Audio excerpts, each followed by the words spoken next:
All right, so I want to talk to you today about, your family of origin, where you're from, what you've been taught as you growing up in a family, right? There's a few things that I know I've been taught that does not help me to have authentic connection with myself and authentic connection with other people, okay?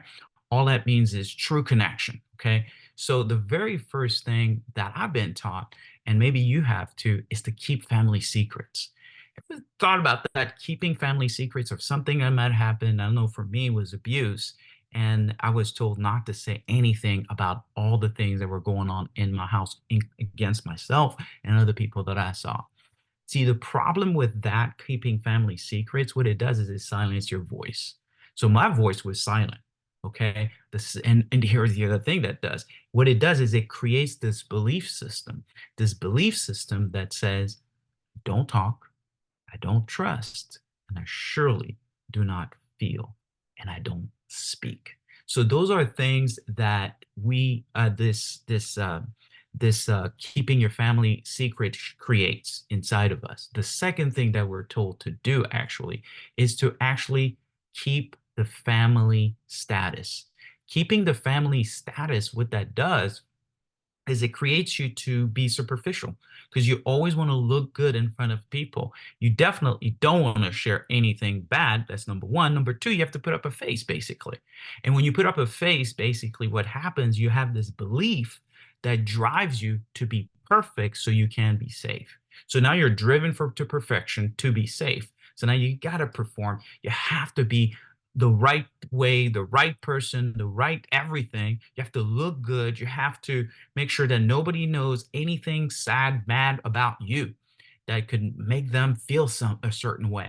So now you start wearing these masks. Then you start to create this facade, really, because you've been taught to keep the family status. And I know for me, I have. We were very prominent in where I was from in Africa, and then so we had a big name so in our family, so I had to keep that up.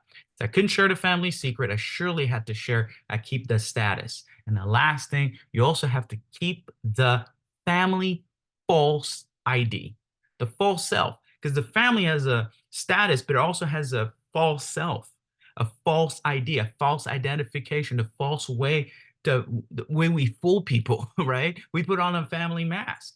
And guess what happens when you do that? You suppress your true authentic self because you've been taught to do that. That's what I'm just talking about, right? And then what happens is you're disconnected from who you are. You disconnect from your true self so you can survive. That's a belief that comes out of that one. I'm completely disconnected, but I need to disconnect in order for me to survive. Guess what you did when you were growing up? In a household that's dysfunctional and that there's a lot of things going on, stress or whatever is happening, you're going to disconnect from truly who you are so you could survive. So those are the things that happen based on these beliefs that we create in our own life that stops us from being authentic and having these authentic, true connection. So three things that we can do in order for us to kind of reclaim ourselves, really. Number one, this is important. You need to share a secret or secrets with someone safe to regain your voice. You need to share a secret. A lot of us are carrying around secrets that we never told anybody. Well, find somebody safe. And when you share that secret, you're going to start reclaiming your voice.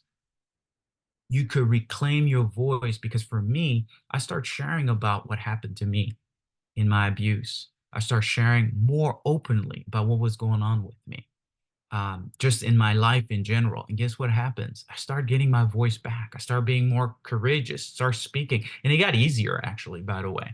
The more you share your secret, the more easier. And then the more no one could actually get to you because you revealed everything. Nobody can have something on you. You have something on yourself when you don't share your secrets. Does that make sense? Hopefully that does. Okay. The second thing you want to do, you want to strive to be honest, to be vulnerable. You need to strive to be honest, to be vulnerable. Honesty leads to vulnerability, and vulnerability leads to intimacy. So sharing is one thing, being honest, completely honest, just generally in life.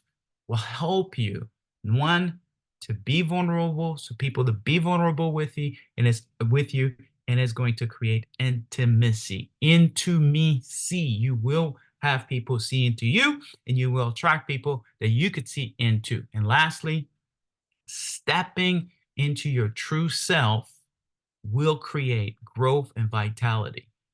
Stepping into your true self. I said stepping in. That means that daily you need to choose to be you. You need to choose to grow and choose to be you so you could grow and be vital, have vitality in life. That means living life. That you get to start to live life by stepping into that person and being you, having your voice being heard, sharing some secret with safe people, right? Doing all the things that you need to do in order for you to have growth in your life and vitality. That's when you start to live life versus life living you. You start to strive versus surviving. And that is the most beautiful thing you can do. It's worth everything. It's worth time, energy, money, whatever you need to do to invest to be that person. Thank you so much for watching this. Appreciate you. Do comment. I do read all the comments. So thank you, and I will talk to you later.